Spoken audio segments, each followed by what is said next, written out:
பொதுவுடைமை கட்சியின் மூத்த தலைவர் தகைசால் தமிழர் தோழர் நல்லக்கண்ணு அவர்களுடைய மறைவு தமிழ்நாட்டு மக்களுக்கும் தமிழர்களுக்கும் மிகப்பெரிய பேரிழப்பாகும். அவருடைய இழப்பு என்பது தமிழ் மக்கள் தாங்கிக் கொள்ள முடியாத அளவிற்கு பேரிழப்பாகும்.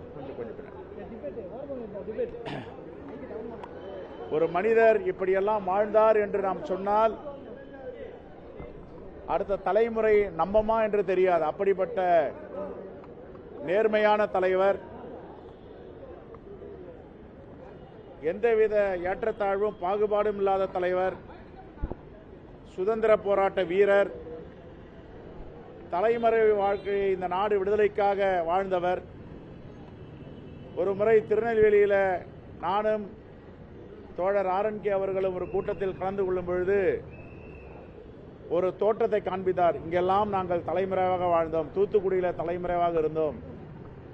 சுதந்திர போராட்டத்தில் ஈடுபடும் பொழுது பெரிய மீசை வைத்திருந்ததால் என்னுடைய மீசையை ஆங்கிலேயர்கள் பிரிட்டிஷ்காரர்கள் தீயால் சுட்டார்கள் என்று. இப்படிப்பட்ட ஒரு மாபெரும் தலைவரை தமிழ்நாடு இழந்திருக்கிறது. தோழர் ஆர்என்கே அவர்களுக்கு ஒன்றிய அரசு பாரத ரத்னா விருது வழங்க வேண்டும். தமிழ்நாடு காங்கிரஸ் பேரியக்கத்தின் சார்பாக ஒன்றிய அரசுக்கு வைக்கும் வேண்டுகோள், உயரிய விருதான உயரிய மனிதர், இந்த தேசம் கண்டிராத மனிதர் நல்லக்கண்ணு அவர்களுக்கு பாரத ரத்னா விருது அறிவிக்க வேண்டும் என்று நாங்கள் வேண்டுகோள் வைக்கிறோம். மாண்புமிகு முதலமைச்சர் அவர்களுக்கு ஒரு வேண்டுகோள், இப்படிப்பட்ட ஒரு மனிதர் வாழ்ந்தார் என்பதை அடுத்த தலைமுறை பார்க்கின்ற வகையில் அவருடைய வாழ்க்கையை பின்தொடர்கின்ற வகையில் அவருக்கான மணிமண்டபங்கள் எல்லோரும் மாண்புமிகு முதலமைச்சர் செய்வார்.